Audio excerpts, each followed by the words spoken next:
का जो education system है प्रेजेंटली महाराष्ट्र बोर्ड का है, मुझे ऐसा लगता है कि वो 10वीं तक थोड़ा सा उनको डेवलप करना बहुत ज़रूरी है। बहुत थोड़ा क्या, बहुत ज़्यादा।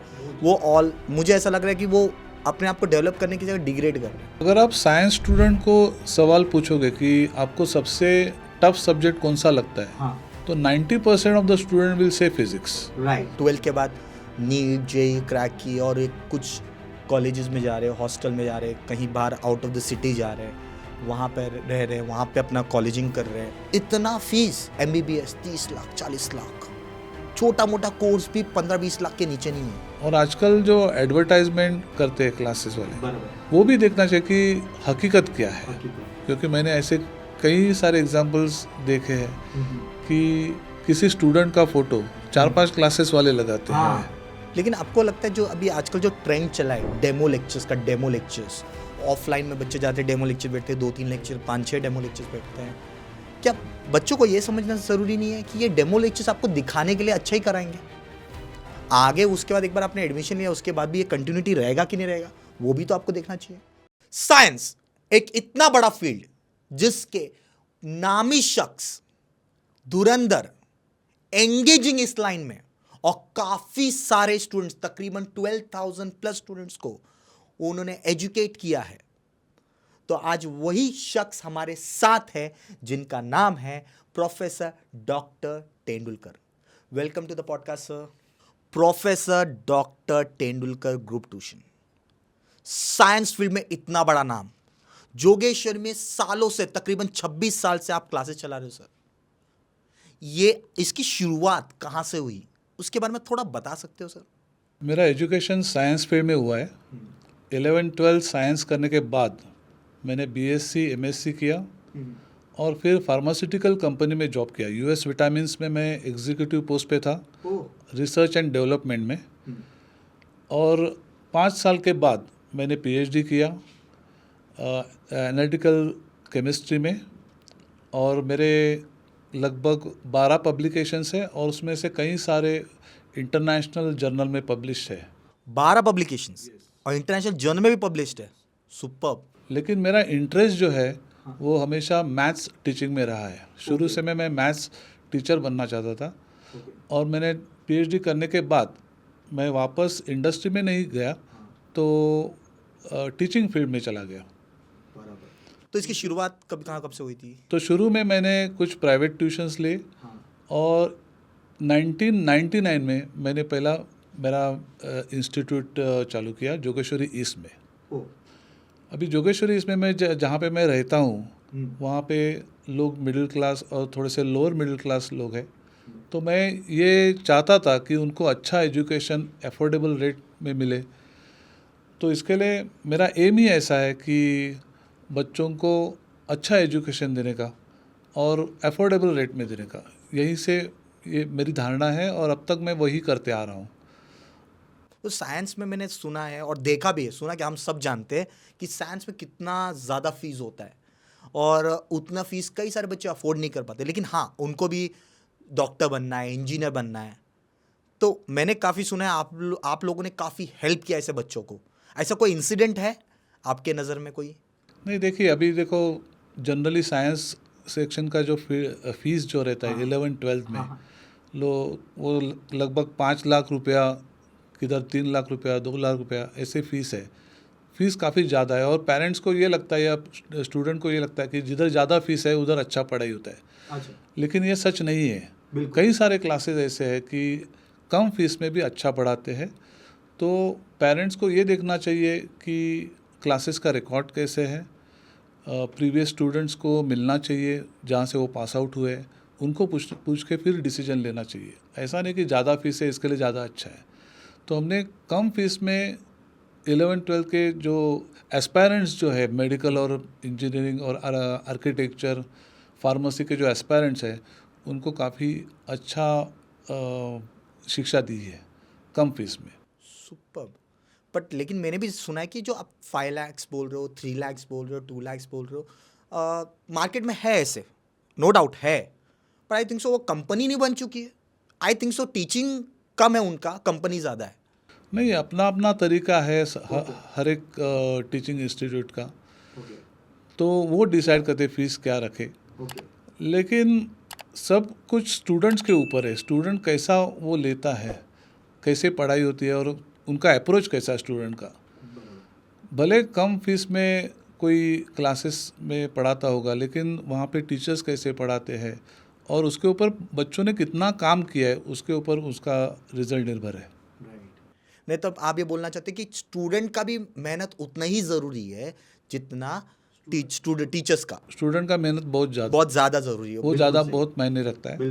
अभी देखिए कई सारे आईआईटी के क्लासेस हैं जहाँ पे फीस काफ़ी ज़्यादा होती है, लेकिन आईआईटी में अगर आप मतलब आईआईटी का पढ़ाई करना चाहते हो, आईआईटी में प्रवेश लेना चाहते हो, तो जो काबिलियत होती है वो पहले होनी चाहिए, डेडिकेशन होना चाहिए स्टूडेंट का अप्रोच होना चाहिए, आप कैसे फिज़िक्स, केमिस्ट्री और मैथ्स पढ़ते हो, क्योंकि आईआईटी हर एक बस की बात नहीं है, तो वो काबिलियत होनी चाहिए। हाँ बिल्कुल, वो तो होना चाहिए। लेकिन कभी ऐसा लगता है कि कुछ बच्चे लोगों को पेरेंट्स ज़बरदस्ती पीछे थोप रहे कि आपको ये करना है, जो उनके लायक भी नहीं है, जो उनका ऑनर नहीं है साइंस का, लेकिन वो साइंस में ज़बरदस्ती डाला जा रहा है क्योंकि मेरा नाम बनाओ। बट आई डोंट थिंक सो कि ये सही है, राइट? आपको क्या लगता है? पीयर प्रेशर बहुत है, पेरेंट्स की बहुत इच्छा होती है क्योंकि उन्होंने अपने बचपन में कुछ सपना देखा रहता है और वो सपना बच्चों के द्वारा वो करना चाहते हैं, लेकिन उसमें क्या होते फंस जाते हैं। जैसे मैंने बताया कि आईआईटी के क्लास में अगर अपने एडमिशन लिया, लेकिन 2 महीने, 4 महीने, 6 महीने के बाद पता चलता है कि स्टूडेंट को पता चलता है कि अब ये अपने बस की बात नहीं है, लेकिन फीस ऑलरेडी पे किया हुआ रहता है, तो इसके लिए वो कंटिन्यू करते हैं, लेकिन कुछ हासिल नहीं होता उससे अच्छा अगर आपकी काबिलियत उतनी नहीं है तो फिर आप जेईई मेन, सीईटी जैसे एग्ज़ाम का प्रिपरेशन कर सकते हैं और अपना सपना सच कर सकते हैं, मतलब उसमें भी करियर अच्छा बना सकते हैं आप। बिल्कुल। बट आपको क्या नहीं लगता कि 10वीं के बाद बच्चों को एक बार थोड़ा अपने आप से भी पूछना बहुत ज़रूरी है और अपने आप को पहचानना ज़रूरी है? क्योंकि प्रॉब्लम मैंने देखा है कि बच्चे फेस करते हैं कि 10वीं के एंड हो जाते हैं, रिजल्ट तक आ जाते हैं, लेकिन वो अपने आप को पहचान ही नहीं पाते कि मेरा ऑनर किस में है, मेरी इच्छा किस में जाने की। I think so, right? But और उसमें क्या होता है कि लोगों के माइंड में ऐसा होता है साइंस, कॉमर्स, फिर आर्ट्स। तो हर एक माँ बाप को तो अपने बच्चे के लिए बेस्ट ही चाहिए होता है, तो वो साइंस में डाल देते हैं और साइंस में कुछ बच्चे काफ़ी सुपर्ब कर जाते हैं, लेकिन कुछ लोग नहीं कर पाते। तो उसके लिए कि 10वीं के बाद कैसे जाने कि हम कौन से ऑनर के लिए बने हैं, वो कुछ ऐसा बता सकते हो? कुछ हो सकता है इसका, है कोई सोल्यूशन? इस चीज़ में करियर काउंसलिंग का रोल बहुत ज़्यादा है। स्टूडेंट को पता होता है कि उनका हुनर क्या है, मतलब वो क्या कर सकते हैं, वो साइंस के लायक है या कॉमर्स के लायक है या आर्ट्स के लायक है। ऐसा नहीं कि साइंस ही अच्छा है या कॉमर्स अच्छा है या आर्ट्स, तीनों लाइन्स अच्छे हैं, लेकिन हर एक की कैपेसिटी, काबिलियत, इंटरेस्ट सब मायने रखता है। ओके, मैंने सुना है काफ़ी कि आपकी मिसेस भी करियर काउंसलिंग काफ़ी सुपर्ब करती हैं। कभी इन फ्यूचर में ऑडियंस को बता दूं, कभी इन फ्यूचर में इनको ज़रूर, इनकी मिसेस को ज़रूर बुलाऊंगा पॉडकास्ट पे। लेकिन उसका वर्कआउट काफ़ी होता है, राइट? ऐसा she is a government recognise career counsellor और उसमें कई सारे एप्टीट्यूड टेस्ट वगैरह रहते हैं। अच्छा। तो वो देने के बाद जो रिजल्ट आता है उसके हिसाब से आप तय कर पाते हो कि मतलब आपको हेल्प होता है कि कौन सा करियर ऑप्शन सिलेक्ट करना है। व्हाट्स योर गुड नेम, आप बता सकते हो? Smita Tendulkar. Very good, very good. और आपने स्टार्टिंग में जैसे कि कहा कि आप कई सारे पब्लिकेशंस होल्ड करते हो और कई सारे जर्नल्स आपके आउट ऑफ इंडिया भी गए, ऐसे उसके बारे में कुछ बताना चाहोगे सर आप? पीएचडी करने के वक्त जो अपना काम है वो पब्लिश करना पड़ता है। ओके। तो कई सारे इंडियन जर्नल्स हैं, मैंने फार्मास्यूटिकल एनालिसिस पे काम किया है, तो इंडियन जर्नल्स भी रहते हैं, बाद में फॉरेन के मतलब इंटरनेशनल जर्नल्स रहते हैं, जैसे टैलेंटा, एटलांटा, ऐसे कुछ नाम है, जेपीजी एक नाम है, जापान का है, तो उसमें कई सारे मेरे पेपर्स पब्लिश्ड हैं। ओहो, कुछ और मैं ये पूछना चाहूँगा कि अब 10th के बाद बच्चे 11th में जाते हैं, 12th में, फिर उसके बाद नीट या जेईई के प्रिपरेशंस करवाते हैं, तो उनका माइंडसेट आपको 11th से ही वो रखना पड़ता है, तो वो डिफ़िकल्टीज तो आपको काफ़ी फेस करनी होती रहेगी कि ये साइंस के बच्चे अभी जस्ट कॉलेज में घुसे हैं, उनको पंख निकलते हैं, उनको अपना कॉलेज लाइफ एंजॉय करना है, लेकिन कॉलेज लाइफ नहीं इंजॉय कर पाते, रीजन इज दैट कि वो साइंस में 11th के लिए प्रिपरेशन करेंगे, फिर 12th में वो आगे प्रिपरेशन करेंगे। तो ये आप कैसे प्रॉब्लम फेस करते हो, ये कैसे टैकल करते हो? देखिए, जो साइंस में एडमिशन लेते हैं, ज़्यादा करके उनको उनका सपना जो होता है वो मेडिकल या इंजीनियरिंग या फार्मेसी या आर्किटेक्चर ऐसे बनने का। तो ये सभी जो करियर ऑप्शंस है, वहाँ पे कहीं ना कहीं तो आपको एंट्रेंस टेस्ट का सामना करना पड़ता है। जैसे मेडिकल में नीट होता है, इंजीनियरिंग में सीईटी होती है या जेई मेंस होता है, आर्किटेक्चर के लिए नाटा एग्ज़ाम है, फार्मेसी के लिए एमएसटी सीईटी है। तो ये सभी जो एंट्रेंस एग्ज़ाम है वो टाइम बाउंड एग्ज़ाम है। तो कम समय में आपको आंसर्स देने पड़ते क्वेश्चंस के, और वो राइट आंसर्स देने पड़ते। तो आपका प्रिपरेशन बहुत तगड़ा होना चाहिए। और अनफॉर्चुनेटली हमारा एजुकेशन सिस्टम ऐसा है हमारे स्कूल का, तो एसएससी लेवल का अब तक वो एक लेवल पे ही अटका हुआ है, वो डेवलप हुआ ही नहीं। तो 10th स्टैंडर्ड के बच्चे ज़्यादा करके रोड लर्निंग के ऊपर ध्यान देते हैं। अच्छा, रोड लर्निंग मतलब क्या सर? मतलब रट्टा मारते हैं। रट्टा मारना, ओके। हाँ, तो अगर रट्टा मार के आपको 90-95% मिला है और आपको सब्जेक्ट की ज़्यादा जानकारी नहीं है, सब्जेक्ट आपने अच्छा स्टडी नहीं किया है, तो कहीं ना कहीं आप साइंस में या किसी भी फील्ड में अटक जाओगे। क्योंकि कॉमर्स में भी आजकल एंट्रेंस एग्ज़ाम आए हैं, जैसे मैनेजमेंट में है। तो आगे फ्यूचर इज़ एंट्रेंस एग्ज़ाम, और ये सभी एंट्रेंस एग्ज़ाम ऑब्जेक्टिव टाइप के होते हैं और टाइम बाउंड होते हैं, कम समय में।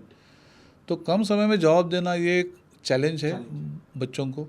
तो आपका प्रिपरेशन, बच्चों का प्रिपरेशन काफ़ी अच्छा होना चाहिए और कंसेप्चुअल स्टडी होना चाहिए। और हमारा जो स्कूल का मतलब एसएससी का जो लेवल है, ज़्यादा करके बच्चे रट के आते हैं, तो फिज़िक्स, केमिस्ट्री, मैथ्स या बायोलॉजी ऐसे सब्जेक्ट में फंस जाते हैं आगे जाके। आई थिंक सो अभी का जो एजुकेशन सिस्टम है, जो प्रेजेंटली महाराष्ट्र बोर्ड का है, मुझे ऐसा लगता है कि वो 10वीं तक थोड़ा सा उनको डेवलप करना बहुत ज़रूरी है। बहुत थोड़ा क्या, बहुत ज़्यादा। वो मुझे ऐसा लग रहा है कि वो अपने आप को डेवलप करने की जगह डिग्रेड कर रहे हैं। जो बच्चों को ना ट्रेन करना है उन्हें, जो उनको टारगेट सेट करने हैं, जो उनका पासिंग परसेंटेजेस हैं, वो ऑब्वियसली कम होते जा रहा है। पास तो आपके बच्चे हो रहे हैं, लेकिन कैसे पास हो रहे हैं? मतलब जैसे एक मैचेस होते हैं ना, इंडिया और जिम्बाब्वे को खिला दो तो इंडिया जीतेगा ही, कि उनके लिए टारगेट क्या है, जिम्बाब्वे। आप अच्छे ऑस्ट्रेलिया से खिलाओ बच्चों को। ये कॉम्पिटिटिवनेस स्कूलिंग में ही होना चाहिए। हाँ, स्कूल में ही होना चाहिए। बिल्कुल। तो बच्चों को जब भी स्कूल में रहते बच्चे, तभी ओलंपियाड जैसे जो कॉम्पिटिटिव एग्ज़ाम्स है उसकी आदत होनी चाहिए। वो वहाँ पे आपको अच्छा स्कोर लाना चाहिए, तो वो आदत हो जाती है और बच्चा फिर ट्यून हो जाता है और साइंस के लिए अच्छा कुछ कर सकता है। लेकिन ये महाराष्ट्र बोर्ड में ओलंपियाड है? Oh, that's very good. Olympiad exam कोई भी दे सकता है। Okay, very good. ये तो मुझे पहली बार पता चला, बहुत अच्छी बात है। और अब धीरे धीरे ना मैं देख रहा हूँ कि महाराष्ट्र में सीबीएसई, आईजीएसई, आईसीएसई में ज़्यादा लोगों का इंटरेस्ट जा रहा है। ये महाराष्ट्र बोर्ड के वो जो एजुकेशन सिस्टम है उसके वजह भी वो कोई कारण है, वही एक कारण है कि बच्चे दूसरे बोर्ड्स की तरफ स्विच हो रहे हैं, सीबीएसई, आईजीएसई ऐसा? अभी मैंने भी सुना है कि हमारा बोर्ड जो है वो सीबीएसई में कन्वर्ट होने वाला है, एसएससी जाने वाला है। अभी पता नहीं कितना साल सुना है मैंने भी, हाइब्रिड मॉडल होने वाला है ऐसा कुछ। और आईसीएसई भी काफ़ी अच्छा लेवल है उनका। और देखिए, लेकिन बॉटम लाइन में बोलता हूँ कि अगर बच्चे का पढ़ाई शुरू से कंसेप्ट्स के ऊपर है तो बोर्ड ज़्यादा मायने नहीं रखता। मैंने कई सारे एग्जांपल्स ऐसे देखे, इवन वर्नाक्युलर मीडियम के स्टूडेंट्स अगर स्कूल में उनका पढ़ने का उनका अप्रोच अगर अलग है, कंसेप्ट्स के ऊपर ज़्यादा ध्यान देते हैं, तो वो साइंस में अच्छा कर पाते हैं। ऐसे कई सारे एग्जांपल्स मैंने देखे। तो बोर्ड ज़्यादा मायने नहीं रखता। ऐसे लोग बोलते हैं कि भाई मैंने आईसीएसई से नहीं किया तो इसके लिए मुझे साइंस नहीं जमेगा, ऐसा नहीं, ऐसा कुछ नहीं। ऐसे कई सारे एग्जांपल्स देखे। और मेरे पास जो बच्चे आते हैं ज़्यादा करके एसएससी के बच्चे आते हैं। तो काफ़ी सारे बच्चों ने इन सालों में अच्छा कुछ किया है, अच्छे कॉलेज में एडमिशन लिया, मेडिकल, इंजीनियरिंग, फार्मेसी में करियर अच्छा बनाया। लेकिन मुझे एक चीज़ समझ में नहीं आता है, लोग जाते हैं मेडिकल में, चलो 12th के बाद नीट, जेई क्रैक की और एक कुछ कॉलेजेस में जा रहे हैं, हॉस्टल में जा रहे हैं, कहीं बाहर आउट ऑफ द सिटी जा रहे हैं, वहाँ पर रह रहे हैं, वहाँ पे अपना कॉलेजिंग कर रहे हैं। इतना फीस, MBBS 30 लाख 40 लाख, छोटा मोटा कोर्स भी 15-20 लाख के नीचे नहीं है, एकदम छोटा से छोटा मोटा कोर्स भी। क्या इतना वैल्यू ये बढ़ा क्यों? क्या लगता है आपको, ये रीज़न क्या इतना वैल्यू बढ़ने का? ये रीज़न ये है कि लोग ये ज़्यादा चाहते हैं, या ये रीज़न है कि लोगों ने, बहुत सारे कॉलेज ने अपना मोनोपोली बना लिया है साइंस फील्ड में, डिलीटेड डॉक्टर्स, इंजीनियर्स, और सीट्स कम हैं, इस वजह से उन लोगों का एडवांटेज ले रहे हैं? ऐसा क्या लगता है आपको? अब ये डिपेंड करता है कि स्टूडेंट का इंटरेस्ट किस में है, और ऐसा नहीं कि सभी कॉलेजेस में इतना ज़्यादा फीस है। गवर्नमेंट कॉलेजेस जो रहते हैं उसमें फ़ीस कम रहता है, लेकिन गवर्नमेंट कॉलेज में अगर एडमिशन लेना है तो आपको काफ़ी मेहनत करना पड़ेगा, अच्छा स्कोर लाना पड़ेगा एंट्रेंस एग्ज़ाम में। तो आप गवर्नमेंट कॉलेज से भी आप अच्छा करियर बना सकते हैं, MBBS या BTech ऐसे कुछ कर सकते हैं। ऐसी कोई ज़रूरी नहीं कि भाई 50 लाख ही फीस है। कॉलेज में, कई सारे कॉलेज में, जो सरकारी कॉलेज है, आपने कहा कि वहाँ पे भी बच्चे लोग ले सकते हैं, लेकिन मैंने देखा कि कई सारे रिजर्वेशन सिस्टम होते हैं जहाँ पे डिजर्विंग कैंडिडेट को मिल नहीं पाता सीट, और वो डिजर्विंग के साथ साथ उनकी फाइनेंशियल बैकग्राउंड भी इतनी अच्छी नहीं होती, और एंड ऑफ द डे एक अच्छा खासा बच्चा कहीं जाके छोटा मोटी चीज़ें में अटक जाता है, पर वो डिजर्व बहुत बड़ा चीज़ करता है। इस पे कुछ आप बोलना चाहोगे? अभी रिजर्वेशन जो है वो गवर्नमेंट का रूल है, उसमें तो हम लोग कुछ नहीं कर सकते। लेकिन बच्चा अगर डिजर्विंग है तो आजकल इतनी सारी अपॉर्चुनिटीज़ है, इतने सारे कोर्सेस है, इतने सारे कॉलेजेस है, तो अच्छा स्टूडेंट कहीं फंसने का चांस बहुत कम है। वो कहीं ना कहीं तो अच्छा करियर बनाएगा ही। बिल्कुल बेस्ट। ये एकदम मतलब सभी फील्ड्स के लिए ये रूल लागू है, मतलब सिर्फ साइंस के लिए नहीं, तो कॉमर्स या आर्ट्स में भी। सब में सर, क्योंकि मुझे कमेंट्स काफ़ी आ रहे थे कि आप ये पूछिए कि ये साइंस लाइन या कोई कॉमर्स लाइन में भी कई सारे कॉलेज में रिजर्वेशंस होते हैं, उसके बारे में पूछिए। तो मुझे लगा कि आप बेस्ट हो इस बारे में बताने के लिए, इसलिए पूछ लिया। नहीं, तो रिजर्वेशन तो रहेगा ही, लेकिन हमें उसी को लेके आगे बढ़ना है। बिल्कुल, तो 100%। इसका रीज़न आप नहीं मतलब दे सकते हैं। तो प्रोग्रेस तो होगा ही अगर आप अच्छा काम करोगे तो। Perfect perfect perfect. तो अभी जो 26 ईयर्स से आप पढ़ा रहे हो, इसमें ऐसा लगा कोई अलग, मतलब एक अलग इंसान या स्टूडेंट जो आपको लगा इसको आप भूल ही नहीं सके आज तक आप भूल ही नहीं सके हो? उसका कोई इंसिडेंट, या किसी भी कोई इंसिडेंट स्टूडेंट के साथ जो आप भूल नहीं सके हो, आज तक याद है, ऐसा कुछ शेयर कर दीजिए। कई सारे स्टूडेंट्स हैं, मतलब जैसा मैंने कहा कि मेरे पास जो स्टूडेंट आते हैं वो ज़्यादा करके लोअर मिडिल क्लास के स्टूडेंट है। बराबर। तो कई सारे स्टूडेंट्स के पेरेंट्स, मतलब पिताजी जो है वो रिक्शा ड्राइवर रहते हैं या कोई वॉचमैन का काम करते हैं, लेकिन स्टूडेंट ये रीज़न नहीं देता कि मेरा फाइनेंशियल कंडीशन इतना अच्छा नहीं है, इसके लिए मैं आगे नहीं बढ़ रहा हूँ। लेकिन उसी कंडीशन में अच्छा मेहनत करके, डेडिकेशन के साथ अच्छा पढ़ाई करता है, अच्छा स्कोर लाता है और अच्छे कॉलेज में एडमिशन लेता है। जैसे विजिटिया है, SP है, COEP है, ऐसे कई सारे कॉलेजेस में हमारे स्टूडेंट्स ने एडमिशन लेके करियर बनाया है। अच्छा। और ये स्टूडेंट जब भी पूरा इंजीनियरिंग या मेडिकल करने के बाद, एक अच्छा करियर बनाने के बाद जब भी मिलने के लिए आता है, तभी बहुत प्राउड फील होता है। वो सुकून ही कुछ अलग है। बिल्कुल बिल्कुल। क्योंकि टीचिंग और मेडिकल फील्ड ऐसा है ना कि सिर्फ पैसा ही नहीं, लेकिन जो रिजल्ट्स मिलते हैं उससे आपको बहुत खुशी हो जाती है। बिल्कुल। नहीं, one of the toughest field. Sir, आज तक आपने जितने भी स्टूडेंट्स पढ़ाए, तकरीबन I think so 12 to 13,000 students, more than that आपने पढ़ा है। तो ऐसा कोई स्टूडेंट है जो आप भूले ही नहीं हो उसको, आज भूले ही नहीं आज तक, ऐसा कोई स्टूडेंट है? ऐसे कई सारे एग्जाम्पल्स हैं, लेकिन एक ऐसा एग्जाम्पल मुझे याद है।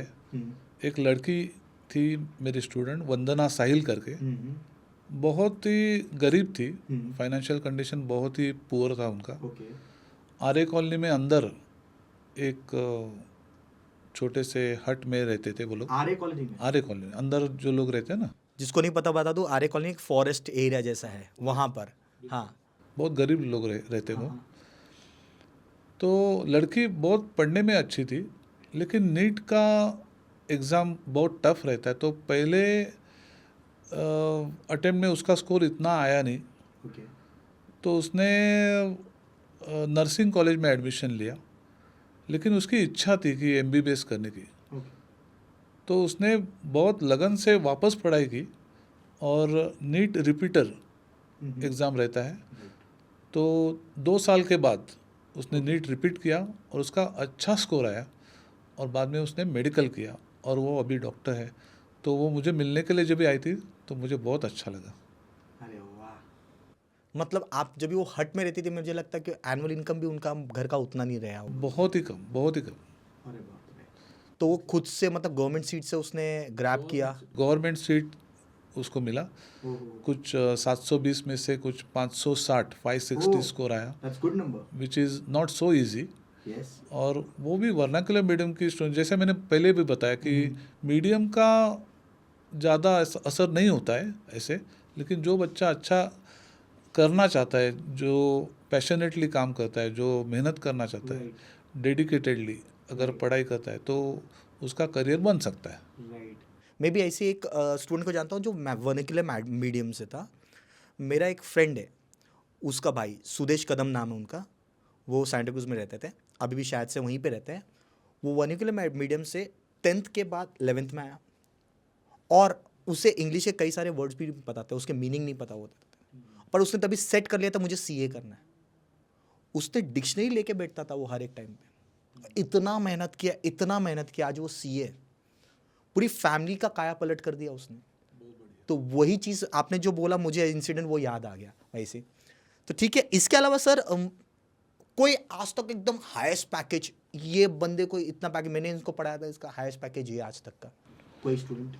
हाईएस्ट पैकेज वाला मतलब पैकेज तो बहुत जन को अच्छा मिला है। अच्छा। काफ़ी सारे स्टूडेंट्स अपना इंजीनियरिंग करके या आर्किटेक्चर करके फॉरेन चले गए। अच्छा। कई सारे स्टूडेंट US में चले गए। अच्छा। तो मुझे ऐसा एक नाम याद है, अभिषेक राउत करके, लड़का बहुत अच्छा था पढ़ाई में, और उसने विजिट या SP में, या मुझे याद नहीं है, कहीं से तो उसने इंजीनियरिंग, अच्छे कॉलेज से इंजीनियरिंग किया। और बाद में पता चला कि वो US चला गया MS करने के लिए, उधर MS और PhD भी किया। और अभी अभी खबर आई कि वो गूगल में उसको जॉब मिला है, गूगल में काम करता है, और उसका पैकेज 2.5 करोड़ तक है। 2.5 करोड़? अरे बाप रे। उधर उसने अच्छा बंगलो वगैरह लेके उसने मस्त एकदम करियर बनाया उसने। मतलब हर महीने 25 लाख रुपए अप्रॉक्स इंडियन रुपीज में बनता है, अप्रॉक्स, मतलब सॉरी 20 से 25 लाख के बीच में। बाप रे। मतलब करने वालों को कि इधर मतलब उसका कोई एंड नहीं है, एंड नहीं है, sky is the limit. Right. Sir science में ना मैंने सुना है कि जो 2 सब्जेक्ट्स होते हैं, फिजिक्स और केमिस्ट्री, काफ़ी टफ जाते हैं बच्चों को, तो आसान कैसे करते हो आप उनको, आसान वे में कैसे समझाते हो? कुछ एक पार्ट बता सकते हो इस पे? अगर आप साइंस स्टूडेंट को सवाल पूछोगे कि आपको सबसे टफ सब्जेक्ट कौन सा लगता है, हाँ, तो 90% of the student will say physics. Right. Physics is universally tough subject ऐसे माना जाता है। हाँ, केमिस्ट्री इतना नहीं, लेकिन फिजिक्स काफ़ी लोगों को टफ लगता है। इसकी कई सारी वजह है।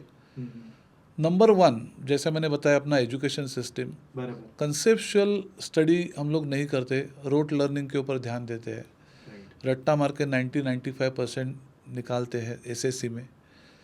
लेकिन साइंस में सिर्फ रट्टा मारने वालों का काम नहीं है। बिल्कुल। अगर आपने 90% रट्टा मार के निकाला है और वही कंटिन्यू कर रहे हैं, तो साइंस में आपको अच्छा स्कोर नहीं आएगा एंट्रेंस एग्ज़ाम में। दूसरी वजह यह है कि ज़्यादा करके मेडिकल को जो जाना चाहते हैं, मेडिकल एस्पायरेंट जो बोलते हैं हम लोग, नीट का एग्ज़ाम देना चाहते हैं, तो आजकल स्टाइल आ गया कि मैथ्स ड्रॉप करो। मुझे उससे कोई एतराज़ नहीं है, मतलब मैं विरोध नहीं करना चाहता। मैथ्स छोड़ दो, क्योंकि मैथ्स वैसे भी कुछ काम का नहीं, क्योंकि उनके नीट के एग्ज़ाम में फिज़िक्स, केमिस्ट्री और बायोलॉजी सब्जेक्ट होते हैं।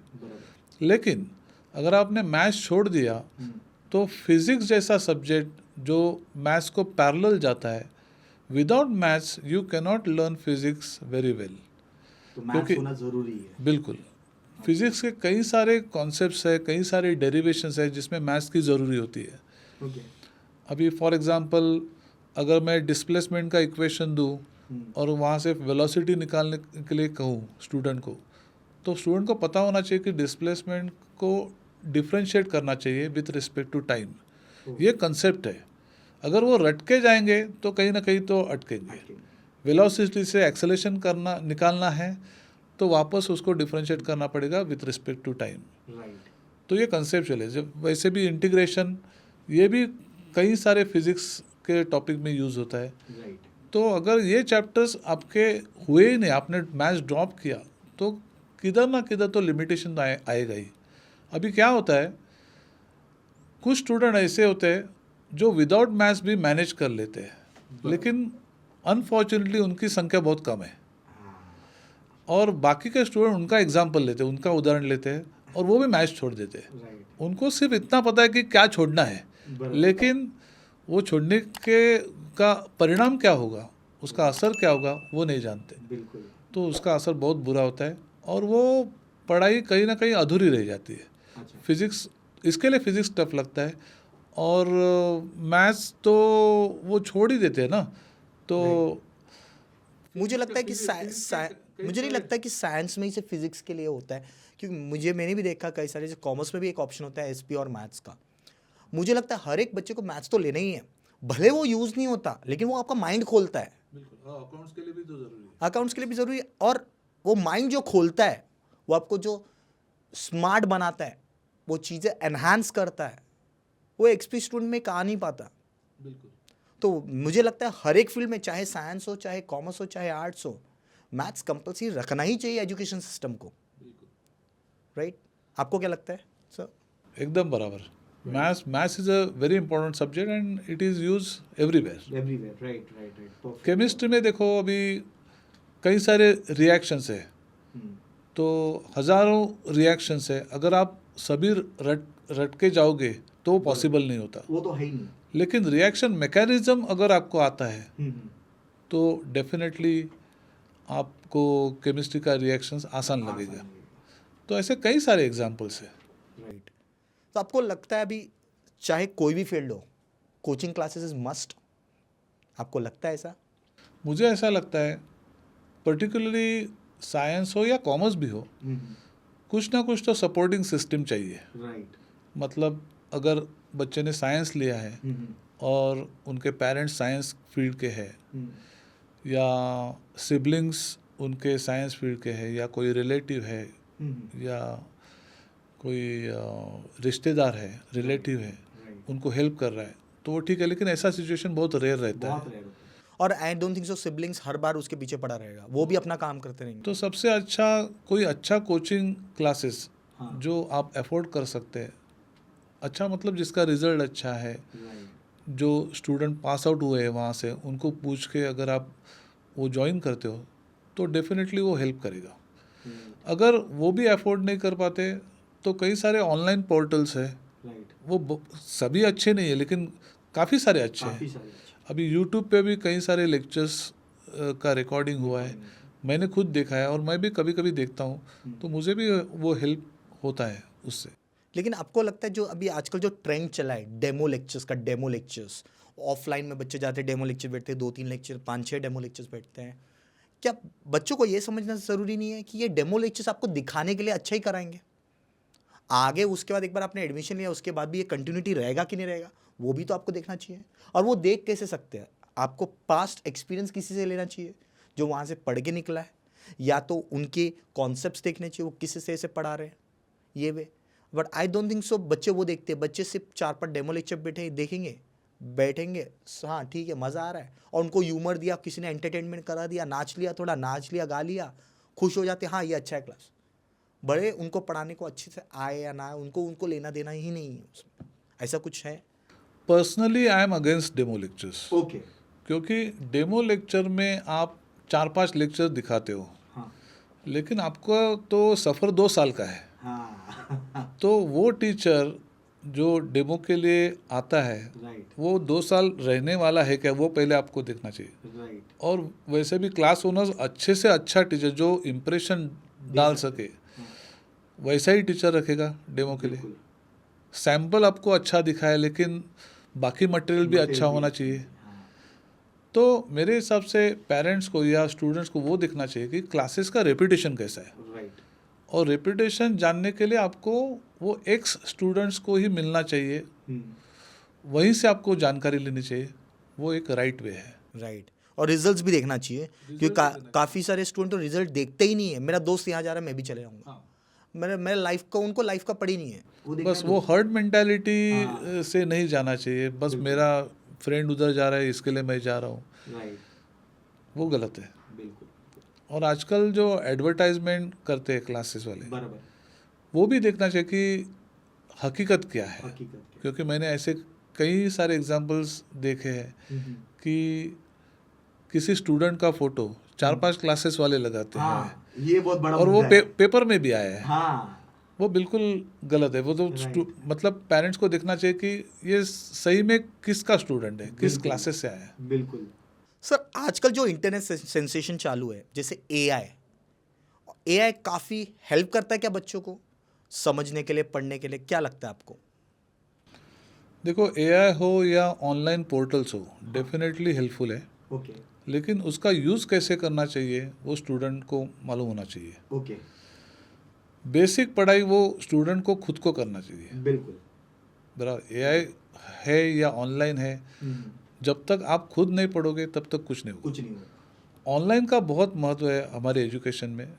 आपने भी देखा होगा, कोरोना काल में हमारा संपर्क नहीं हुआ था स्टूडेंट से, लेकिन बिकॉज ऑफ जूम और गूगल मीट ऐसे जो पोर्टल्स है ऑनलाइन, उनके माध्यम से हम स्टूडेंट के साथ जुड़े रहे, और ये बहुत इम्पोर्टेंट चीज़ है। कुछ स्टूडेंट ने उसका मतलब मिसयूज़ किया, वो अलग है, वही मैं बोल रहा हूँ। वो अल्टीमेटली वो स्टूडेंट के ऊपर निर्भर है। तो ये सभी जो सुविधा है, एआई हो या ऑनलाइन, वो सभी यूज़फुल है, but ultimately it depends on the student how one takes. तो सर, रिसेंटली जो न्यूज़ आया था कि जो नीट का पेपर जो लीक हुआ था, क्या बोलना चाहोगे सर उसके बारे में कुछ? नीट का पेपर लीक हुआ था 2024 में, और उसका असर हुआ था अच्छे स्टूडेंट्स पे।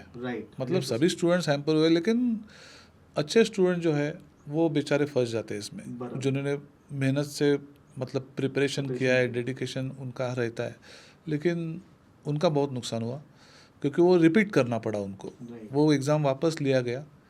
और मज़े की बात ऐसी है, उस साल बच्चों को 720 में से 719 मार्क्स तक मिले थे, लेकिन कभी होता नहीं है। 719 पॉसिबल ही नहीं है, क्योंकि हर एक क्वेश्चन जो है वो 4 मार्क का है, और उसमें नेगेटिव मार्किंग है। अच्छा। मतलब अगर आप रॉन्ग हो गए तो आपको -1 मिलेगा, अगर आपका आंसर राइट है तो 4 मार्क्स मिलेंगे। मतलब 4 मार्क तो गया और -1 एक्स्ट्रा गया, मतलब एक क्वेश्चन रॉन्ग हुआ तो 4 की जगह पर 5 मार्क जाएगा।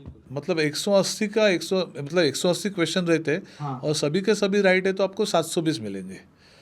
लेकिन एक भी गलत है, मतलब 180 में से 179 राइट है और एक गलत है, तो वो 719 नहीं मिलेगा उनको। वो मैक्स टू मैक्स 175 होगा। हाँ, और लोगों को 179 मिला, मतलब कुछ तो झोल है।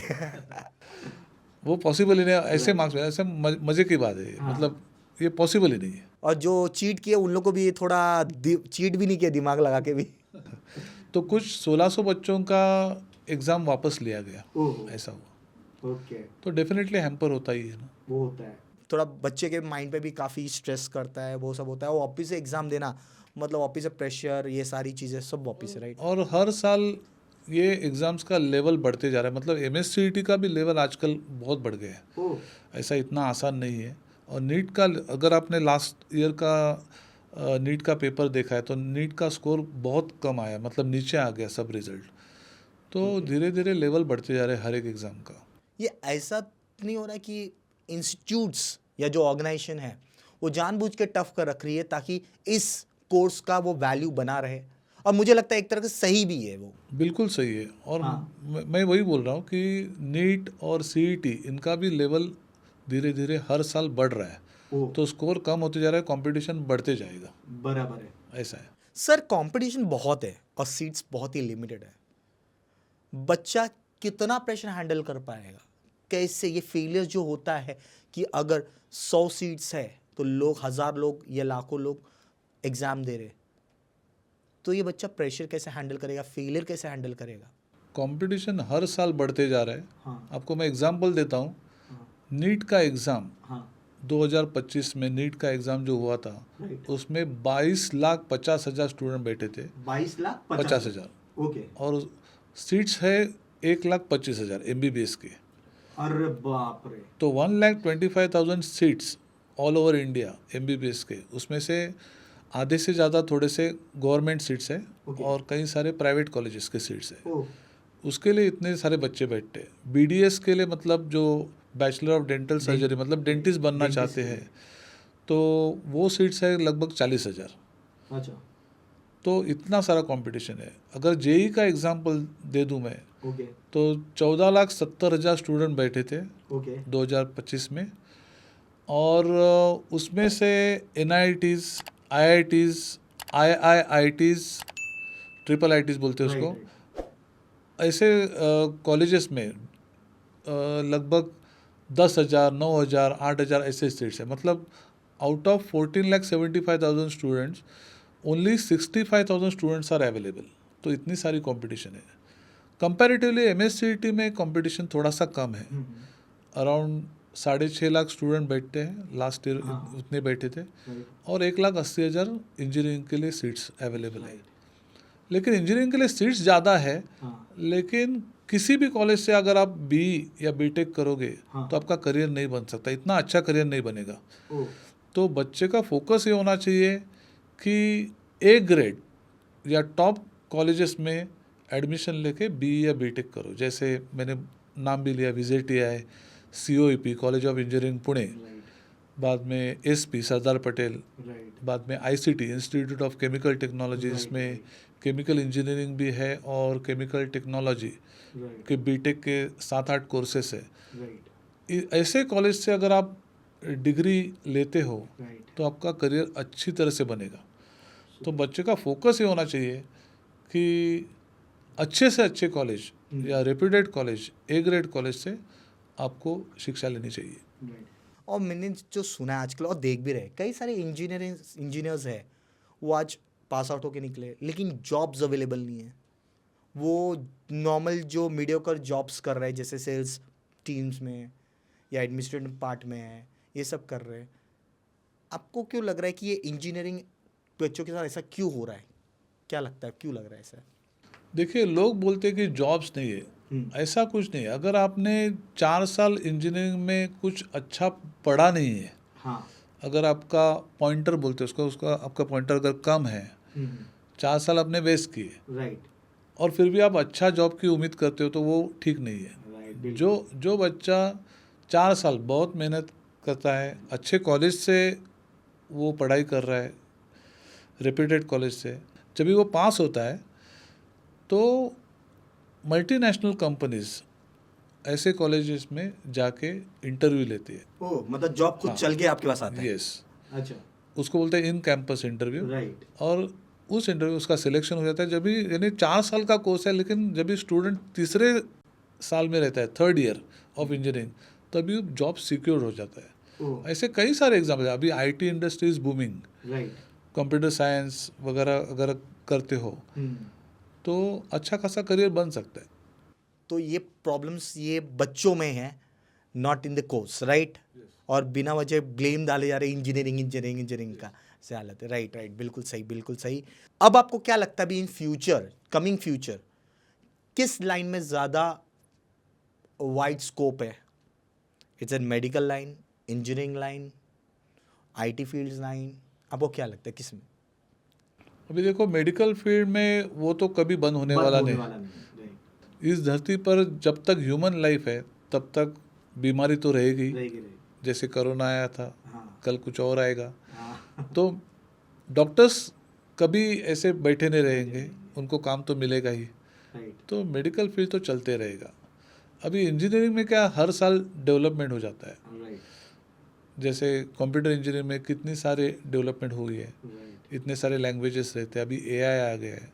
तो IT, कंप्यूटर या इलेक्ट्रॉनिक्स, टेलीकम्युनिकेशन, ये हमेशा चेंज होते रहते हैं। तो आपको अपडेटेड रहना चाहिए।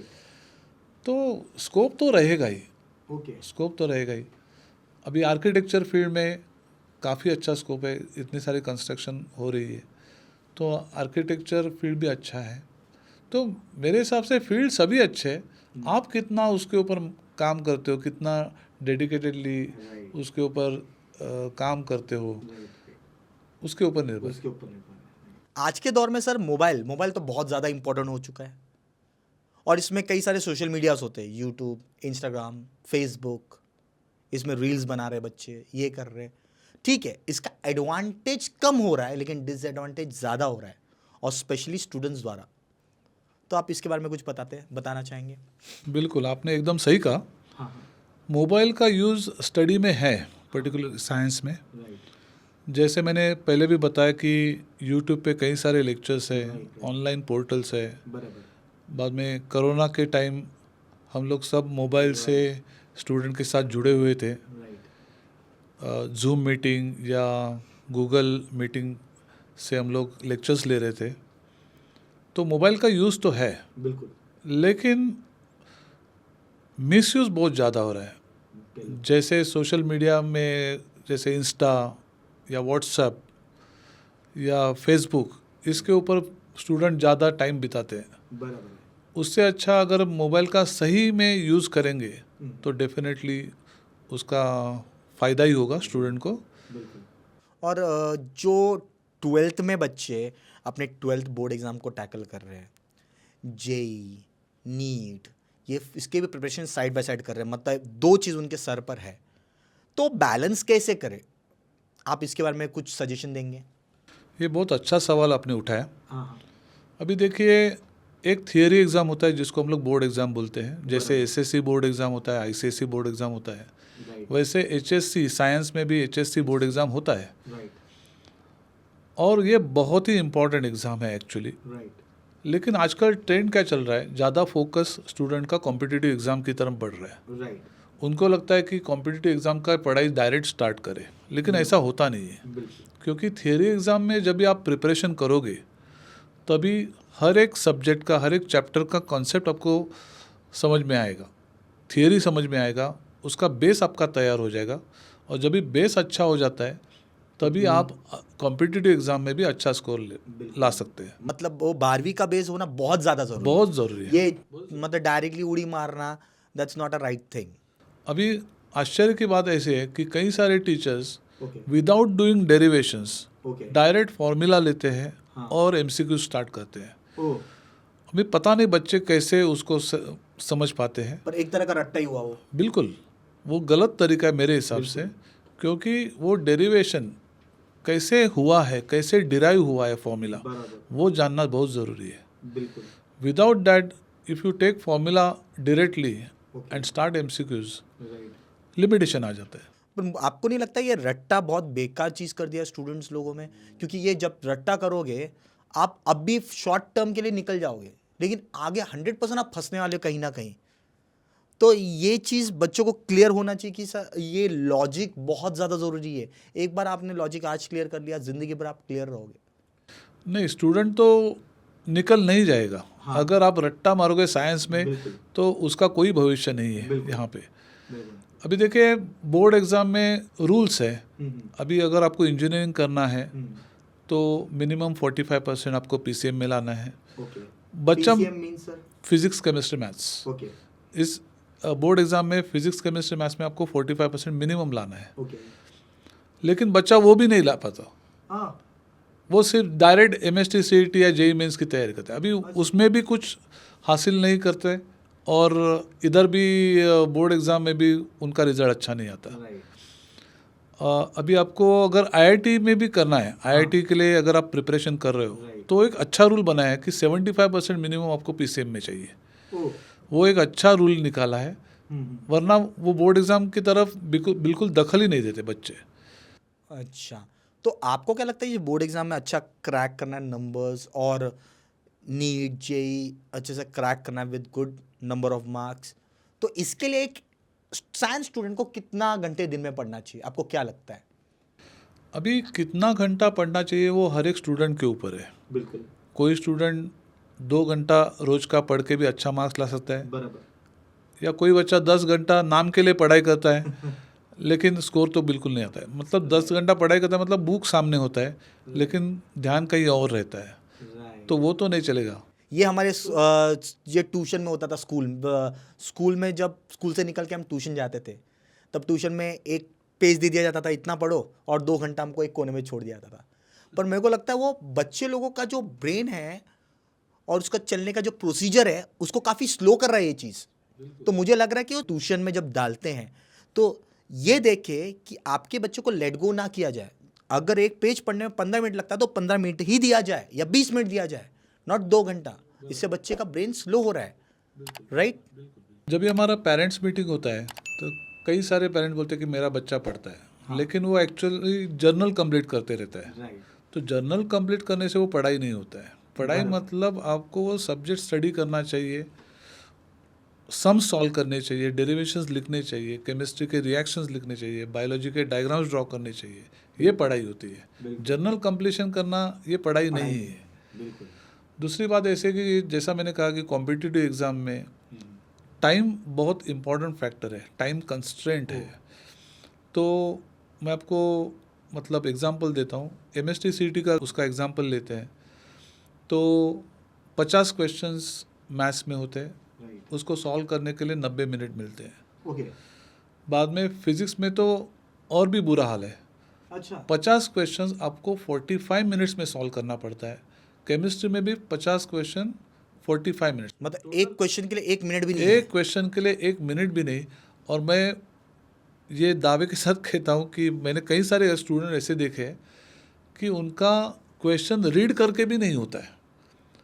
रीडिंग ये और एक प्रॉब्लम है, बच्चों को रीडिंग नहीं आता, रीडिंग करते नहीं है, और डायरेक्ट कई सारे बच्चे ऐसे वो क्वेश्चन नहीं देखते, वो डायरेक्ट आंसर्स देखते, कौन सा आंसर अच्छा लगता है वो मार्क करके आते हैं। कई लोग तो ABCD अक्कड़ पकड़ बम्बे वो। बिल्कुल। तो reading is also very important. Only when you read, you will understand the question.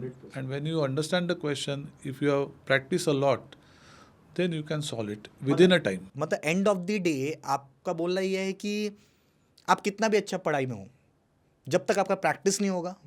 Practice is very important. और मैं तो बोलता हूँ कई सारे ऑनलाइन पोर्टल्स है या कई सारे टेस्ट कंडक्ट करने वाले ऐप्स हैं, तो बच्चों को वो ऐप लेके या ऑनलाइन पोर्टल लेके एग्ज़ाम का प्रैक्टिस रोज करना चाहिए। भले वो एग्ज़ाम 10 क्वेश्चन का हो, 20 क्वेश्चन का हो, 50 क्वेश्चन का हो, लेकिन टाइम के अंदर सॉल्व करना बहुत इंपॉर्टेंट है। ऐसा नहीं कि मैंने क्वेश्चन सॉल्व किया, लेकिन आपने क्वेश्चन कितने समय में सॉल्व किया, वो इम्पोर्टेंट है। अभी आप गेम्स भी देखोगे, क्रिकेट तो T20 में आपने सेंचुरी मारा, लेकिन कितने बॉल में मारा, वो इम्पोर्टेंट है। आपने स्कोर किया लेकिन कितने बॉल में किया, आपका स्ट्राइक रेट क्या है, वो मायने रखता है। तो इधर भी रूल वैसा ही है, आपने कितने समय में वो क्वेश्चन सॉल्व किया। तो आपको क्या लगता है इसके लिए एक बच्चे को दिन में कितने घंटे पढ़ने चाहिए, एक साइंस वाले को? देखो ऑन एन एवरेज, मैंने बोला वो बच्चे के ऊपर डिपेंड करता है, लेकिन on an average self study जो होता है वो कम से कम 4 या 5 घंटा तो होना चाहिए कम से कम। यस, सेल्फ स्टडी मतलब विदाउट क्लासेस या विदाउट गोइंग टू कॉलेज। अभी एक नया ट्रेंड भी निकला है, इंटीग्रेटेड कोर्स साइंस में होता है, जहाँ पे कॉलेज जाने की ज़रूरत नहीं, आप क्लासेस में ही 11-12 करो, आपको सिर्फ बोर्ड एग्जाम देना, राइट? हाँ। अभी स्टूडेंट उतना ही सुनते कि कॉलेज जाने की ज़रूरत नहीं, बस खुश हो गए। लेकिन कॉलेज आप नहीं जा रहे, कॉलेज का लेक्चर अटेंड नहीं कर रहे, तो उसकी वजह से आपको एक्स्ट्रा टाइम मिल जाता है। बराबर। अभी हम लोग सुनते आ रहे हैं कि आप दुनिया की कोई भी चीज़ खरीद सकते हो, लेकिन टाइम नहीं खरीद सकते। बिल्कुल। But this is a way out, कि ऐसे में आप मतलब टाइम खरीद रहे हो, बिल्कुल, लेकिन टाइम का यूटिलाइजेशन हो रहा है क्या, is a big question mark. Okay. वो जो टाइम मिल रहा है, बच्चे इधर उधर घूमते दोस्तों के साथ या सोशल मीडिया पे लगे हुए रहते हैं, तो वो टाइम का यूटिलाइजेशन अगर प्रॉपरली करेंगे, ओके, तो डेफिनेटली स्कोर अच्छा आने में मदद हो जाएगी। बिल्कुल। तो इसमें पेरेंट्स का तो रोल बहुत ही इंपॉर्टेंट रहा होगा, राइट? पेरेंट्स का रोल, पेरेंट्स का रोल तो बहुत ही अहम है। राइट। अभी देखो, ये अगर हम लोग प्रोजेक्ट करके मान लेते हैं, साइंस एजुकेशन मतलब आपका गोल अगर इंजीनियरिंग अच्छे कॉलेज, मैं वापस बार बार अच्छे कॉलेज में बोल रहा हूँ क्योंकि इंजीनियरिंग में सीट्स बहुत ज़्यादा हाँ, है, सीट ज़्यादा। लेकिन आपका एम, आपका गोल यही होना चाहिए कि मुझे ए ग्रेड कॉलेज से इंजीनियरिंग करना है, ओके। या मेडिकल में जाना है, या आर्किटेक्चर के भी अच्छे कॉलेज से पास होना है। बराबर। अभी देखिए, अगर आप ये प्रोजेक्ट मान के लेते हैं हम्म, कि आपको अच्छा करियर बनाना है, राइट। वो इंजीनियरिंग में हो सकता है या मेडिकल में हो सकता है या किसी भी फील्ड में हो सकता है, तो वो अच्छा करियर बनाने के लिए आप कोई कोर्स लेते हो, एडमिशन लेते हो, राइट। पेरेंट क्या करता है, इधर उधर देख के छानबीन करके एडमिशन ओके। लेते हैं। कई सारे पेरेंट्स को लगता है कि उनका काम हो गया, बराबर। बस अच्छे कॉलेज में बच्चे को एडमिशन दिया, हाँ। बच्चा पढ़ेगा हम्म, तो उनका रोल हो गया, लेकिन उनका रोल यहीं पे ख़त्म नहीं होता है। ओके। देखो, ये प्रोजेक्ट जो है, जो मैंने जैसे मैंने बताया, इसके 3 पिलर्स है। ओ, मेन पिलर अपना स्टूडेंट है, बराबर। दूसरा पिलर टीचर है, और तीसरा पिलर पेरेंट है। बराबर। लेकिन वो पेरेंट्स का रोल भी बहुत ही इम्पोर्टेंट है।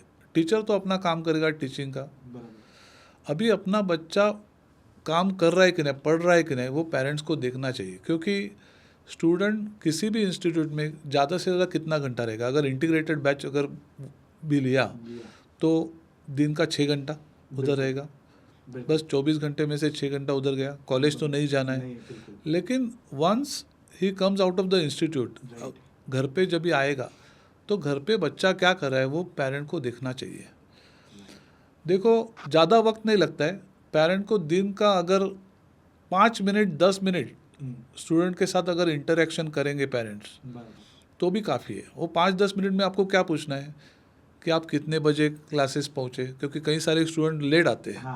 कितने बजे आप क्लासेस गए, कौन से लेक्चर्स हुए, ये अगर पूछे, कितने बजे आप निकले, घर पे आके आपने क्या किया, बराबर, आपके क्लासेस में कितने एग्ज़ाम्स हुए, स्कोर क्या आया है, ये आप बच्चों को रोज़ पूछ सकते हैं यही क्वेश्चंस। कितना पोर्शन हुआ है, बराबर। उसके बाद अगर वंस अ मंथ, मैं वंस अ वीक भी नहीं बोल रहा, वंस अ मंथ अगर आप क्लासेस में विजिट करते हो या कॉलेजेस में विजिट करते हो तो स्टूडेंट का रिकॉर्ड आपको मिल जाएगा। अटेंडेंस रिकॉर्ड मिल सकता है, उनका मार्क्स का रिकॉर्ड मिल सकता है, ताकि आप काफ़ी मतलब जानकारी लेना बहुत ज़रूरी है। तो इससे क्या होता है, स्टूडेंट पे डर भी बना रहेगा कि मैं मॉम डैड कभी भी क्लासेस में या कॉलेज में टपक सकते हैं। ऐसी चीज़। और वो प्रेशर भी रहता है, स्टूडेंट को थोड़ा सा डर भी रहता है कि मेरा देखो, आपने ये भी देखा होगा, कई सारे स्टूडेंट पेरेंट को मिलने के लिए अवॉइड करते हैं। आप टीचर के को मिलेगा मत आप, और टीचर को मिलने के बाद वो स्टूडेंट पूछते भी है टीचर से क्या बातचीत हुआ, कि उनके बारे में क्या बताया। तो पेरेंट्स को मिलना बहुत ज़रूरी है। लेकिन सर, मैंने आजकल देखा ये जेनजीज लोग में एक प्रॉब्लम है, वो अपने पेरेंट्स को काफ़ी डिसरिस्पेक्ट देते हैं, करते हैं, और जैसे कि वो उनको चिल्ला देना, उनको उल्टा जवाब देना, मैं समझता हूँ उन लोग दोनों के सोच मैच नहीं करते, लेकिन बहुत सारी गलत चीज़ें वो कहते हैं पेरेंट्स को, जो हम सोच भी नहीं सकते थे हमारी उम्र में, जब हम कॉलेज टाइम में थे या स्कूल टाइम में थे। तो क्या लगता है आपको, इसका सलूशन क्या होना चाहिए? बिल्कुल सही, अभी ज़माने के हिसाब से सब चेंजेस हो रहे हैं। तो ये जनरेशन जो है, और अगर हम लोग कंपेयर करें, मतलब जब मैं स्कूल में था या कॉलेज में था, तभी वो जो टीचर आते थे, टीचर एक गुरु होता है और पूरा सम्मान देते थे हम लोग, बस गुड मॉर्निंग या खड़े होके ऐसा नहीं, लेकिन दिल से हम लोग उसको सम्मान देते, मतलब वो भगवान के जैसा होता है। लेकिन आजकल वो नहीं रहा, वो इंटरेक्शन नहीं है टीचर और स्टूडेंट के बीच में। मतलब इंडस्ट्री तो नहीं कहना चाहिए, लेकिन ये टीचिंग इंडस्ट्री हो गया है और ये सर्विस इंडस्ट्री हो गया है। बस हमने फीस भरा है, हमें सर्विस दो, बस आप अपना काम करो, बस उतना ही, ज़्यादा ज्ञान मत दो, हमें मत सिखाओ। ये थोड़ा सा हो गया है, लेकिन क्या करें, अभी उसी से लेके अपने को आगे बढ़ना है। मैं समझ सकता हूँ, लेकिन पेरेंट्स को लेकिन कुछ ना कुछ सोल्यूशन ज़रूर निकालना चाहिए। लेकिन सभी स्टूडेंट ऐसे नहीं होते, कुछ अच्छे होते हैं, उनके वो संस्कार के ऊपर है, कैसे कल्चर किस कल्चर में वो बड़े हुए उसके हिसाब से वो बिहेव करते। पर मुझे ऐसा लगता है ना सर, जो ये जनरेशन है, ये जनरेशन अगर अभी से ही अपने माँ बाप को उल्टा बोलना शुरू कर दिए या गलत चीज़ें बोलनी शुरू कर दिए, तो फ्यूचर इनका और ख़राब हो सकता है। भले वो कितना भी स्मार्ट हो, कितने भी इंटेलिजेंट हो, दैट डजेंट मैटर्स। ये चीज़ आगे काफ़ी उनको प्रॉब्लम देगी। और ऑब्वियसली ये एक वक्त है, यही टाइम है जिसमें बच्चे को हम पीछे खींच सकते हैं, लाइन पे ला सकते हैं, लेकिन एक पॉइंट ऑफ टाइम के बाद वो हमारे कंट्रोल से बाहर है, फिर पेरेंट के कंट्रोल में आएंगे ही नहीं वो। तो सभी पेरेंट्स से मैं यही अनुरोध रहेगा कि प्लीज़ थोड़ा सा, ये उम्र है, बच्चे को जैसे भी खींच खाच के आप वापस से कंट्रोल में लाओगे बेटर है, क्योंकि एक उम्र जब अगर बच्चा 21 साल या 22 साल तक पहुंच जाता है, वो आपके कंट्रोल से बाहर होने वाला है। राइट सर, ऐसा थिंग है। चलो अब एक मेन चीज़ पे आना चाहूँगा सर मैं, जो काफ़ी मुझे लग रहा था ये पूछना ज़रूरी है आपसे, कि ऑफलाइन टीचिंग और ऑनलाइन टीचिंग, मतलब फेस टू फेस टीचिंग या तो यूट्यूब या ऑनलाइन लाइव टीचिंग, बच्चे पर असर सबसे अच्छा कौन सा करता है आज के टाइम पर? मेरे हिसाब से जो ऑफलाइन टीचिंग जो है उसका कोई सब्स्टिट्यूट नहीं है। बिल्कुल, क्योंकि देखिए टीचर सामने, रियल टीचर राइट, सामने अगर आके पढ़ाता है, बराबर, वो बात ही कुछ और है। बराबर, आजकल स्क्रीन लगाते हैं, टीचर कहीं दूसरी जगह पे होता है हाँ, और हज़ारों स्टूडेंट को लेक्चर देता है, राइट, और क्लासरूम में कोई सुपरवाइज़र रहता है। राइट, लेकिन ठीक है, अगर मतलब कोई चारा ही नहीं है तो ये सुविधा अच्छी है, लेकिन ऑफलाइन के लिए ये सॉल्यूशन नहीं है। बिल्कुल, तो ऑफलाइन का मज़ा कुछ और ही है और उसका सब्स्टिट्यूट कोई नहीं है। कोई नहीं है, मुझे भी लगता है कि, लेकिन मुझे लगता है कि एक ऑफलाइन है ना, अगर 100 बच्चे में से 90 बच्चों को बेस्ट कर निकाल सकता है, उनमें से बेस्ट थिंग्स निकाल सकता है, तो ऑनलाइन 100 में से सिर्फ 20 बच्चों में से बेस्ट निकाल सकता है। आई थिंक सो, ये चीज़ फ़र्क है ऑफलाइन ऑनलाइन में। और पेरेंट्स को भी ये चीज़ समझना चाहिए कि टीचिंग ऑफलाइन इज़ बेटर, कि बच्चा जब बोर्ड एग्ज़ाम में या एग्ज़ाम्स में लिखना जाएगा, तो हमारी जो वाणी होती है, हमारी जो बोलने होते हैं, वो जो मेरे एक्शंस होते हैं, वो हमारे रेपिटेशंस होता है, वो बच्चे के दिमाग में रहता है, ना ही कि वो स्क्रीन बड़ा, ना ही वो वीडियो कैमरा जो उसके सामने लगा है, ना ही वो सुपरवाइजर जो खड़ा है। मुझे तो यही लगता है। Right sir? बिल्कुल सही। ऑफलाइन टीचिंग में क्या होता है, अभी बच्चों का अगर कुछ डाउट्स वगैरह रहेगा, राइट, तो वो पूछने के लिए किधर ना किधर तो लिमिटेशन तो आएगा ही। आ जाएगी। तो अगर टीचर सामने है, हाँ, तो वो डाउट पूछ सकता है, डाउट क्लियर भी कर सकता है टीचर, है ना। वो कुछ बात अलग ही है, वो प्रेजेंस अलग होता है। बिल्कुल। और ऑनलाइन में स्टूडेंट पूछने के लिए नहीं जाएगा पहले तो, है ना, क्योंकि टीचर सामने अगर रहेगा तो बच्चा थोड़ा सा डरा हुआ भी रहता है। इतने हज़ारों लोग हैं ऑनलाइन, उनको ऐसा लगेगा, ये वो बच्चा सोचता है ये क्वेश्चन पूछूंगा तो उनको लगेगा यार ये छोटी, ये चिंदी चीज़ें उनको नहीं पता, ये छोटी मोटी चीज़ें ये बच्चे को पता नहीं। और स्कूल के जो बच्चे होते हैं ना, हाँ, उसके लिए तो ऑनलाइन बिल्कुल पॉसिबल ही नहीं। हाँ, अगर स्टूडेंट मैच्योर्ड है, मतलब डिग्री कॉलेज का है, राइट, तो ठीक है, ऑनलाइन लेक्चर की सुविधा वो ले सकता है और वो मतलब चल जाएगा। बराबर। लेकिन 11-12 या स्कूलिंग वाले जो बच्चे हैं, उनके लिए ऑनलाइन ठीक नहीं है। बिल्कुल भी नहीं सर, बिल्कुल भी 100% ठीक नहीं। अच्छा है, लेकिन वो सब्स्टिट्यूट नहीं कर पाएगा ऑफलाइन को। बट सिर्फ ये मैं बोल सकता it is like a supportive, it's like a supportive. उसका महत्व एक है, हाँ, लेकिन वो कोई चारा नहीं है। चारा नहीं है। ऑनलाइन का महत्व ऐसा है कि आप डाउट सेशन रख सकते हैं, और कई सारे एंट्रेंस एग्ज़ाम जैसे जेई मेंस, MST CET, ये ऑनलाइन एग्ज़ाम्स है, तो एक ऑनलाइन का एक प्रैक्टिस हो जाता है बच्चों को, एक एक्सपीरियंस मिलता है। तो इसके हिसाब से ऑनलाइन का भी महत्व है। तो आपको क्या लगता है, अपने जो स्टूडेंट्स हैं जो अभी प्रेजेंटली 12th में हैं, जो अपने कॉम्पिटिटिव एग्ज़ाम की तैयारी कर रहे हैं, या मुंबई में और महाराष्ट्र में या ऑल ओवर इंडिया में कहीं भी कोई भी नीट या जेई की तैयारी कर रहा है, उसको कोई एक सजेशन आप देना चाहोगे अपने तरफ से? सजेशन ऐसा है कि पहले तो आप बोर्ड एग्ज़ाम को निगलेक्ट मत कीजिए। Board exam is as important as your competitive exam. Only when you prepare for board exam, आपका competitive exam मतलब जेई हो या सीईटी हो, उसका प्रिपरेशन साइमल्टेनियसली होता है. Second, I can tell student that learn the subject conceptually. Concepts के हिसाब से आप पढ़िए. कंसेप्ट आपको आना चाहिए, particularly for physics, chemistry and even for maths.